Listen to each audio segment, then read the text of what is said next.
Welcome back to city news. ధాన్యం కొనుగోలు వాతావరణ పరిస్థితులపై మంత్రి నాదెండ్ల మనోహర్ ఆదివారం రైతులతో అధికారులతో సమావేశమయ్యారు. పట్టణ ఐతనగర్ లింగారావు సెంటర్లో ఏర్పాటు చేసిన సమావేశంలో ధాన్యం కొనుగోలు జరుగుతున్న తీరును, రైతులకు అందుతున్న సహాయక చర్యలను అడిగి తెలుసుకున్నారు.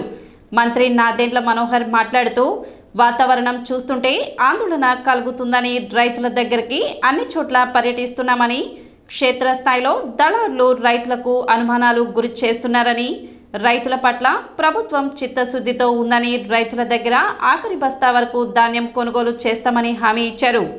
జిల్లాలో రైతులు ఎక్కడైనా ధాన్యాన్ని అమ్ముకునే విధంగా సంస్కరణలు తీసుకువచ్చినట్లు తెలిపారు.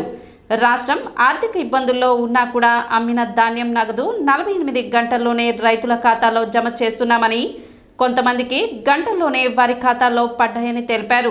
7 లక్షల మెట్రిక్ టన్నులపై చిలుక కొనుగోలు నగదు చెల్లింపు ఇప్పటివరకు చేసినట్లు తెలిపారు. తేమ శాతం ఎక్కువ ఉన్న 25% వరకు కొనుగోలు చేస్తాం, రవాణా సౌకర్యం కూడా ఏర్పాటు చేస్తామని నాదెండ్ల వెల్లడించారు. మిల్లర్లు ఇబ్బందులు పెడితే తమకు ఫిర్యాదు చేస్తే బ్లాక్ లిస్టులో పెడతామని హెచ్చరించారు. గత ప్రభుత్వం నగదు చెల్లించకుండా వెళ్లిపోతే మేము అధికారంలోకి వచ్చాక 400 కోట్ల మేర చెల్లించినట్లు తెలిపారు. ఇప్పుడు ఏం చేశారు? రేట్ తగ్గించారు. ఎందుకు తగ్గించారంటే సమాధానం కొనుగోలు ఇప్పుడు మరి అట్ ద సేమ్ టైం బియ్యం రేటు తగ్గాలి కదా సార్. 2000, 4,000తో పెద్ద బియ్యం వస్తుంది అంటే 40 రూపాయలు కేజీ. మార్కెట్లో 55 రూపాయలు తక్కువ చేస్తారు. అంటే రైతుల్ని అన్ని రకాలుగా ఇచ్చేస్తున్నారు. ప్రభుత్వ నిబంధనలు కొంచెం మిల్లర్లకి అనుకూలంగా ఉంటాయి అనుకున్నప్పుడు ఒక విధంగా ఉంటారు. అవునవునండి. ఈసారి ఏంటంటే మనం ఎక్కువగా రైతు వైపే మనం మొగ్గు చూపించాం, రైతుకి మనం ఆదుకుంటున్నాం కాబట్టి అందుకని ఇక్కడ కొంతవరకు రివెంజ్ అని కాదు. వాళ్ళ అభిప్రాయం ఏంటంటే ఈ హడావడి చూపించి వాతావరణం బాగాలేదని చెప్పి అవునండి దాన్ని ఉపయోగించుకోవడానికి వాళ్ళకు బెనిఫిట్ అయ్యేటట్టు వాళ్ళు ప్లాన్ చేసుకుంటారు. ఈ పరిధిలో ఉన్నది ఎంత చేశారా మీరు? టోటల్ చేశారా? 15,000 ఈ మండలం వరకు. చుట్టుపక్కల ఇక్కడ మనం ఈ గ్రామాలు నాలపాడు, ఫస్ట్ క్రాప్ మనకి పీపీసీ పెట్టేసాం. పీపీసీలో మనం జీపీఎస్ ఉండాలనే నిబంధన పెట్టాం ట్రాక్టర్కి లారీకి. ఈ వర్షాన్ని చూసి వాతావరణంలో మార్పు చూసి జీపీఎస్ లేకపోయినా కూడా మీరు తరలించుకోవచ్చు. కాబట్టి ఆయన అన్నట్టు మీరు కావాలంటే మీ ట్రాక్టర్లు వాడచ్చు, మీ లారీలు వాడుకోవచ్చు, దానికి డబ్బులు ఇస్తాం. హమాలీలకి కూడా మేము అడ్వాన్స్కి ఇస్తాం, అందులో ఇబ్బంది లేదు. మీ మనుషులు పెట్టండి. లేదా రేపు మధ్యాహ్నానికల్లా నేను స్వయంగా మానిటర్ చేస్తాను. తహసీల్దారు, బ్రేక్ ఇన్స్పెక్టర్ ఇక్కడికి వచ్చి మనకి ఎన్ని 10 అంటే 10, 15 అంటే 15 లారీలు ఇక్కడ ఏర్పాటు చేసేటట్టు ఐతనగర్ సెంటర్లో ఇక్కడి నుంచి మీరు ఏ గ్రామాలు తీసుకునేటట్టు 100% నేను ఏర్పాటు చేస్తాను. మొట్టమొదటిసారి ఆ సంస్కరణ తీసుకొచ్చి జిల్లాలో ఎక్కడైనా సరే రైతు ఎక్కడ అమ్ముకోవాలనుకున్నా కూడా ఆ ధాన్యాన్ని తీసుకెళ్ళి అమ్ముకోవచ్చు అనేది ఒక వెసులుబాటు కల్పించాం. రెండోది, వాట్సాప్ ద్వారానే మీరు ప్రభుత్వం నుంచి కొనుగోలు చేసే ప్రక్రియని ప్రారంభించవచ్చు. చాలా సింపుల్గా మీరు ఒక నంబర్కి మీరు హాయ్ అని చెప్తే అక్కడి నుంచి మీకు సమాధానాలు వస్తాయి. అట్ ద సేమ్ టైం మీరు ఎక్కడ అమ్మాలనుకుంటున్నారు, ఏ టైం అమ్మాలనుకుంటున్నారు, ఎంత ధాన్యం అమ్మాలనుకుంటున్నారు, ఏ రోజున అమ్మాలనుకుంటున్నారు, ఇవన్నీ కూడా నమోదైపోయి మీకు ఒక మంచి వెసులుబాటు కల్పించే విధంగా ముందుకు వచ్చాం. మీరు పండించిన ధాన్యం ఎప్పుడైతే మీరు రైతు సహాయ కేంద్రాల్లో పోయి స్లిప్ తీసుకుంటారో, స్లిప్ తీసుకున్న తర్వాత ఎక్కడైతే మిల్లుకి మనం సరఫరా చేస్తామో మిల్లు దగ్గర మీరు అందించిన ధాన్యాన్ని నుంచి 48 గంటల్లోపే మీ ఖాతాలో డబ్బులు పడేటట్టు మేము ఏర్పాటు చేసాం. బ్యాంకులతో మేము ఎటువంటి ఏర్పాటు చేసుకున్నామంటే మధ్యాహ్నం 3 లోపు ఎవరైనా రైతు వచ్చి ధాన్యం కొనుగోలు విషయంలో మిల్లర్లకు అందిస్తే స్లిప్ జనరేట్ చేస్తే అదే రోజు వాళ్ళ ఖాతాలో డబ్బులు పడిపోయేటట్టు ఒక ఏర్పాటు చేశాం. 7,63,000 మెట్రిక్ టన్నులు ఇప్పటివరకు ప్రభుత్వం కొనుగోలు చేసింది. సుమారు 2,000 కోట్ల రూపాయలు మేము 24 గంటల లోపే 2,000 కోట్ల రూపాయల వరకు మేము రైతులకు అందించాం. 48 గంటల లోపే మీ ఖాతాల్లోకి డబ్బులు చేరే విధంగా చేస్తామనే ఉద్దేశంతో ఓ ప్రక్రియ పూర్తి చేశాం. నేను మధ్యాహ్నం పూర్ణతో మాట్లాడాను. అసలు ఏంటి సమస్య ఏంటి, ఐతనగర్లో మన రైతులకి ఏంటి సమస్య అంటే వివరించండి. నాకు అర్థమైంది. దారిలోనే నేను అధికారులతో మాట్లాడుకున్నాను. ఇప్పుడు మన డిస్ట్రిక్ట్ మేనేజర్ గారు కూడా వచ్చారు. మన అగ్రికల్చర్ ఆఫీసర్ గారు కూడా అదేవిధంగా ఏడీ అగ్రికల్చర్ గారు కూడా ఇక్కడే ఉన్నారు. ఆమెకు బాగా అనుభవం, మన ప్రాంతం గురించి అవగాహన ఉంది ఆమెకి. నేను మీకు మాట ఇస్తున్నాను, ఎవరైతే రైతులు తేమ శాతం ఎక్కువ ఉందని ఆందోళన చెందుతున్నారు, 25% వరకు ఖచ్చితంగా 100% ప్రభుత్వం నుంచి మేము కొనుగోలు చేస్తాం. మీరు అమ్మడానికి సిద్ధంగా ఉంటే రేపు మధ్యాహ్నం లోపే పికప్ చేసేసుకుంటాం. 1-2% కొంచెం ఎక్కువ ఉందనుకోండి, గుంటూరులో ఉన్న డ్రై మిల్లర్స్ ఎవరైతే ఉన్నాయో, కొన్ని 2 మిల్లు ఉన్నాయి, మనకి 2 మిల్స్ ఉన్నాయి, డ్రైయింగ్ ఫెసిలిటీ ఉన్నవి. ఆ మిల్స్కి తరలించే విధంగా ఇప్పుడే నేను అధికారులకు ఇన్స్ట్రక్షన్స్ ఇచ్చాను. మీకు ఎటువంటి ఇబ్బంది కలగకుండా దానికి సరిపడా రవాణా కూడా మేమే ఏర్పాటు చేసుకుని మీ దగ్గర నుంచి మేము కొనుగోలు చేసుకుని రేపు సాయంత్రం లోపు మన ప్రాంతంలో పండించిన ధాన్యం మీకు ఒక వెసులుబాటు కల్పించే విధంగా ఇమీడియట్గా మేము ఆ నిర్ణయం తీసుకున్నాం. 17% దాటితే కేవలం 5 కిలోలే తరుగు ఉండాలి, అంతకన్నా ఎక్కువ ఎవరు తీసుకోకూడదు. ఎవరైనా మిల్లర్లు మిమ్మల్ని ఇబ్బంది పెడితే మీరు సమాచారం అందిస్తే ఖచ్చితంగా ఆ మిల్లర్ల పైన మేము యాక్షన్ తీసుకుంటాం. యాక్షన్ చాలా సింపుల్, బ్లాక్ లిస్ట్ చేస్తాం. దాదాపు 1100 కోట్ల రూపాయలు బకాయిలు వదిలేసి వెళ్ళిపోయింది గత ప్రభుత్వం మిల్లర్లకి. 400 కోట్ల రూపాయలు మేము చెల్లించాం ఇప్పుడు మన ప్రభుత్వం వచ్చిన తర్వాత. తప్పకుండా రాబోయే సంవత్సరం లోపు మనకి సబ్సిడీ రూపంలో డ్రైయర్లు, ట్రాక్టర్లు మన ప్రాంతాల్లో ఏర్పాటు చేసుకునేటట్టు, మీరు ఇంకా ఈ కష్టాలు పడకుండా ఉండేటట్టు మన తెనాలి నియోజకవర్గంలో ఎక్కడ కూడా సమస్య లేకుండా చూసే బాధ్యత నాది. అది డెఫినెట్గా నేను రాబోయే సంవత్సరంలో సబ్సిడీ రూపంలో మనకి ట్రాక్టర్లు, డ్రైయర్లు వచ్చేటట్టు ఎక్కడికక్కడ మనం ఈ కళ్ళాల దగ్గర పడే ఇబ్బందులు మీరు అధిగమించే విధంగా, మనకి స్టోరేజ్ ఫెసిలిటీ లేదు కాబట్టి వీలైతే మార్కెట్ యార్డ్లో ఒక పెద్ద సైలో ప్రాజెక్టులు వచ్చినాయి కొన్ని. అది కేంద్ర ప్రభుత్వం గతంలో శాంక్షన్ చేసినా కూడా గతంలో ఉన్న మహానుభావుడు దాన్ని ఉపయోగించుకోలేదు. సో ఆ ప్రాజెక్టు మళ్ళీ మన రాష్ట్రానికి తీసుకురావాలని ప్రయత్నం చేస్తున్నాను నేను. మన తెనాలి మార్కెట్ యార్డ్లోనే మనం ఏర్పాటు చేసుకునేటట్టు స్టోరేజ్ ఫెసిలిటీను, సైలోలు అది కూడా నేను ఏర్పాటు చేయడానికి ఒక ప్రయత్నం చేస్తాను. ఈ గత 4-5 రోజుల నుండి ఈ వాతావరణ పరిస్థితులు ఇబ్బందికరంగా ఉన్న పరిస్థితుల్లో ఈ రైతులు ఆందోళనలో ఉన్నారు. ఈ సమాచారాన్ని నేనే కొద్దిగా లేటుగా మనోహర్ గారి దృష్టికి తీసుకెళ్ళాను. ఈరోజే తీసుకెళ్ళిన మరుక్షణం వారు స్పందించి వెంటనే రంగంలో దిగారు. రంగంలో దిగటం కాకుండా ఇక్కడ ఉన్న రైతులందరికీ రేపు మధ్యాహ్నం 3 గంటలలోపు ఎట్టి పరిస్థితుల్లో చిట్ట చివరి కింద వరకు మేము కొనుగోలు చేస్తామని భరోసా ఇచ్చారు. మరి ముఖ్యంగా తెనాలి డివిజన్లో ఆంధ్రప్రదేశ్ సివిల్ సప్లై మినిస్టర్గా వచ్చి మాకైతే భరోసా ఇచ్చినందుకు కొండంత అండగా ఉంటుందని చెప్పి భావిస్తున్నాం. మరి మినిస్టర్ గారు ఏం చేస్తున్నారంటే రైతులు అధైర్యపడతాం అంటంలో ఎటువంటి సందేహం లేదు. నేను వివిధ సందర్భాల్లో ఎన్నోసార్లు చెప్పా, రైతు విత్తనం నాటే కాడి నుండి కూడా క్రాప్ తీసేదాకా కూడా ఎంతో ఇబ్బంది పడుతున్నాం. అది వాస్తవంగా అందరికీ తెలుసు. మరి అటువంటి టెన్షన్లో ఒక రైతు ఒక లారీ ఎత్తడంగానే నేను ఎత్తుతానా లేదా, నాకు డబ్బులు వస్తాయా రావా, మరి నేను ఇవ్వాల్సిన బాకీ ఎట్లా అనేది అధైర్యపడిపోతున్నారు.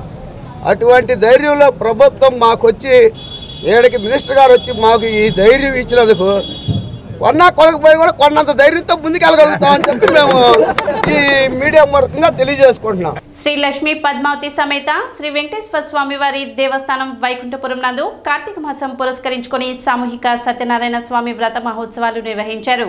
గత 27 సంవత్సరాలుగా కార్తీక మాసంలో వచ్చే ప్రతి ఆదివారం సామూహిక సత్యనారాయణ స్వామి వ్రత మహోత్సవాలు ఎంతో వైభవంగా నిర్వహించడం జరుగుతుందని, అందులో భాగంగా ఈ సంవత్సరం 5వ ఆదివారం సామూహిక సత్యనారాయణ స్వామి వ్రత మహోత్సవాలు కన్నుల పండుగ నిర్వహిస్తున్నట్లు ఆలయ అర్చకులు తెలిపారు. పెద్ద సంఖ్యలో దంపతులు ఈ వ్రత మహోత్సవాల్లో పాల్గొన్నట్లు తెలిపారు.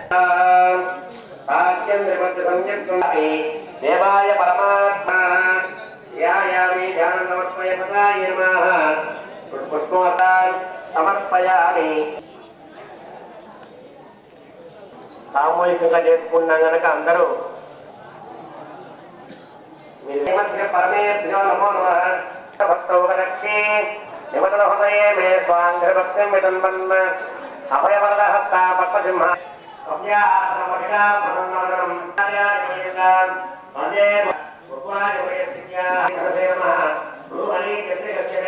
నవ్యాంధ్రప్రదేశ్ గుంటూరు జిల్లా తెనాలి పట్టణం వైకుంఠపుర క్షేత్రంలో వేంచేసి ఉన్న శ్రీ లక్ష్మీ పద్మావతి సమేత వెంకటేశ్వర స్వామివారి సన్నిధిలో కార్తీక మాస సందర్భంగా ఏర్పాటు చేసిన 27వ సంవత్సరం శ్రీ రమాసహిత సత్యనారాయణ స్వామివారి వ్రతాలు 5వ వారంతో పూర్తవుతున్నాయి. ఈ రోజున 5వ వారం.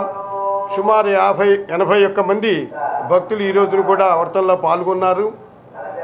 ఈ వ్రతంలో పాల్గొన్న భక్తులందరికీ కూడా దేవస్థానమే పూజా సామాగ్రి, ప్రసాదాలు, రూపు, శేషవస్త్రం, లామినేషన్ ఫోటో అన్ని సమస్తం దేవస్థానం వారే ఏర్పాటు చేయటం, పూజానంతరం వారి కుటుంబ సభ్యులందరికీ కూడా అన్నప్రసాద వితరణ కూడా చేస్తూ ఉన్నారు. ఇలాంటి మహత్తర కార్యక్రమంలో భక్తులు అధిక సంఖ్యలో పాల్గొని స్వామి అమ్మవార్ల కృపకు పాత్రలవటం చాలా సంతోషించదగిన విషయం. శ్రీ లక్ష్మీ పద్మావతి సమేత వెంకటేశ్వర స్వామి దేవస్థానం వైకుంఠపురం తెనాలి నందు కార్తీక మాస పర్వదిన సందర్భంలో 5 ఆదివారాల్లో సత్యనారాయణ వ్రతం జరుగుతుంది. ఈ 5వ ఆదివారం భక్తులు 81 మంది దంపతులు పూజ నిర్వహించుకొనిచున్నారు. వారికి ఆ దేవదేవుడి యొక్క ఆశీస్సులు భగవంతుని కృప కలిగి ఉండాలని మనస్ఫూర్తిగా కోరుకుంటున్నాము. ఈ 81 మంది దంపతుల పూజలో పాల్గొన్న అందరికీ వాళ్ళ బంధుమిత్రులకి అన్నదాన వితరణ జరుగుతున్నది. కావున ప్రసాదం స్వీకరించవలసిందిగా అందరూ కోరుచున్నాము. డిసెంబర్ 5, 6వ తేదీన ఓబీసీల చలో ఢిల్లీ కార్యక్రమాన్ని జయప్రదం చేయాలని కేసన శంకర్రావు పిలుపునిచ్చారు. ఆదివారం తెనాలిలో బీసీ సంఘాల సమావేశంలో కేసన శంకర్రావు అధ్యక్షతన జరిగింది. 2025 జనవరి నుండి కేంద్ర ప్రభుత్వం చేపట్టనున్న జనగణనతో పాటే సమగ్ర కులగణన జరపాలని జాతీయ స్థాయిలో డిసెంబర్ 5వ తేదీన ఢిల్లీలోని జంతర్ మంతర్ వద్ద చేపట్టనున్న భారీ ధర్నా కార్యక్రమాన్ని 6వ తేదీన నిర్వహించే అఖిలపక్ష సమావేశాన్ని జయప్రదం చేసేందుకు రాష్ట్రంలోని బీసీ నాయకులు, కార్యకర్తలు పెద్ద ఎత్తున ఢిల్లీకి తరలి రావాల్సిందిగా ఆంధ్రప్రదేశ్ బీసీ సంక్షేమ సంఘం రాష్ట్ర అధ్యక్షులు కేసన శంకర్రావు పిలుపునిచ్చారు. పేదరిక నిర్మూలనకు, సామాజిక న్యాయ సాధనకు సమగ్ర కులగణన దోహదమవుతుందన్నారు. దాదాపు దేశంలోని అన్ని రాజకీయ పార్టీలు ఇందుకు సుముఖంగా ఉన్నాయన్నారు. గతంలో కేంద్ర ప్రభుత్వంలోని బీజేపీ అగ్రనాయకులు ఈసారి జనగణనతో పాటే కులగణనకు హామీ ఇచ్చి కూడా ఇప్పుడు సమగ్ర కులగణన చేపడితే జాతీయ సమగ్రత దెబ్బతింటుందనడం ఆశ్చర్యంగా ఉందన్నారు. ఇప్పటికైనా ప్రధాని నరేంద్ర మోదీ ఓబీసీల కులగణనపై స్పందించాలని, జనాభా దమాషా మేరకు ఓబీసీల రిజర్వేషన్లు పెంచేలా తగు చర్యలు గైకొనాలన్నారు. అందుకే జాతీయ స్థాయిలో ఈ అంశంపై మహోద్యమాన్ని నిర్మించేందుకు చలో ఢిల్లీ కార్యక్రమాన్ని జయప్రదం చేయవలసిందిగా రాష్ట్ర బీసీ సమాజానికి శంకర్రావు విజ్ఞప్తి చేశారు. చలో ఢిల్లీ కార్యక్రమం విజయవంతం చేయాలని చెప్పని ఈరోజు తెనాలి విలేకరుల సమావేశాన్ని ఏర్పాటు చేయటం జరిగింది. ఆ కార్యక్రమంలో మరి వివిధ కుల సంఘ నాయకులు, బీసీ నాయకులు అందరూ కూడా హాజరవటం అనేది చాలా సంతోషంగా భావిస్తూ ఉన్నాం. ఎందుకంటే రేపు 5వ తారీఖున జంతర్ మంతర్ దగ్గర ధర్నా కార్యక్రమం నిర్వర్తిస్తూ ఉన్నాం. 6వ తారీఖున అన్ని రాజకీయ పక్షాలు అఖిల పక్ష సమావేశాన్ని ఢిల్లీలో ఏర్పాటు చేయబోతూ ఉన్నాం. ఆ 2 రోజుల కార్యక్రమాన్ని దేశవ్యాప్తంగా పార్టీలు, కులాలు, మతాలకు అతీతంగా ఈ కార్యక్రమం విజయవంతం చేయాలని చెప్పి రాష్ట్ర అధ్యక్షుడిగా నేను పిలుపునివ్వటం జరుగుతూ ఉంది. కానీ మనకి స్వతంత్రం వచ్చిన తర్వాత ఆ కాలాన్ని తీసేసినటువంటి ఘనత కూడా మన పరిపాలన చేసేటువంటి నాయకులకే ఆ విషయం దక్కిందనే విషయం కూడా మీ అందరికి కూడా తెలియజేస్తా ఉన్నాను. దాదాపు 75 సంవత్సరాలు నిండిపోయి కూడా మరి స్వతంత్రం వచ్చి ఈ రోజు వరకు కూడా ఓబీసీ కుల గణాంకాలు లెక్కించలేనటువంటి పరిస్థితి ఈ రాజకీయ పార్టీలు, ప్రభుత్వాన్ని ఏర్పాటు చేసేటువంటి పార్టీలు ఉన్నాయంటే మరి మనం సిగ్గుతో తల ఉంచుకోవాల్సినటువంటి అవసరం ఎంతైనా ఉంది. డిసెంబరు 25వ తారీఖున 6వ తారీఖున ఢిల్లీలో జరగబోయేటటువంటి ఓబీసీ కులగణన చేయాలని చెప్పేసి అనేక సంవత్సరాలుగా మరి ఎన్నో ప్రతి పార్లమెంట్ సెషన్ టైంలో బీసీ సంక్షేమ సంఘం ఢిల్లీ జంతర్ మంతర్లో ధర్నాలు చేస్తూ ఉంది.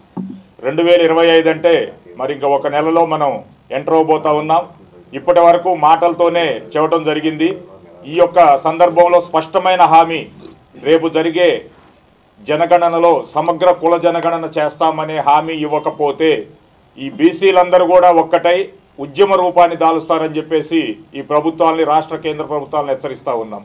ప్రతిపక్షంలో ఉన్నవారు మరి ప్రతిపక్షంలో ఉన్నాం కాబట్టి అధికార పక్షం ఏ పని చేయకపోతే దాని గురించి ఏదో మాట్లాడి వదిలేయటం కాదు. మీకైనా చిత్తశుద్ధి ఉంటే మీకున్న బలాన్ని అంతటిని ఉపయోగించి దానికి బీసీ సంఘాల సహకారాన్ని తీసుకొని కుల జనగణనలో తప్పనిసరిగా జరిగే విధంగా మరి మీ వంతుగా చేస్తే మరి బీసీలందరూ కూడా మీతో పాటు ఉంటారని చెప్పేసి తెలియజేస్తా ఉన్నాం. రాష్ట్ర బీసీ సంక్షేమ సంఘం ఆధ్వర్యంలో చలో ఢిల్లీ కార్యక్రమానికి పిలుపునివ్వడం జరిగింది. మరి గుంటూరు జిల్లా నుంచి ప్రతి ఒక్క బీసీ సోదరులు అందరం కూడా భవిష్యత్తు తరాల కోసం, మన బిడ్డల భవిష్యత్తు కోసం ఖచ్చితంగా మనందరం కూడా ఈ చలో ఢిల్లీ కార్యక్రమానికి వెళ్ళి దాన్ని జయప్రదం చేయాలి. మరి ఈ రాజకీయ పార్టీలు అనేది మనందరం చూస్తున్నాం, కేవలం ఓట్ బ్యాంకుగానే మనల్ని వాడుకొని ఆటలో అరటిపండు వల్ల తీసి పక్కన పడేస్తున్నారు. ఎలక్షన్స్ టైంలోనే మనల్ని గుర్తిస్తున్నారు. మన బిడ్డలకి ఉద్యోగాల్లో కానివ్వండి, మరి రాజకీయంగా కానీ వీరి భవిష్యత్తు బాగుండాలంటే ప్రతి ఒక్క బీసీ సోదరుడు కలిసికట్టుగా ముందుకెళ్ళి కేశవ శంకర్రావు గారి నాయకత్వంలో మనందరం కూడా మన హక్కులు సాధించుకోవాలని ఈ సందర్భంగా తెలియజేసుకున్నాం. ఇప్పుడు ఒక చిన్న విరామం.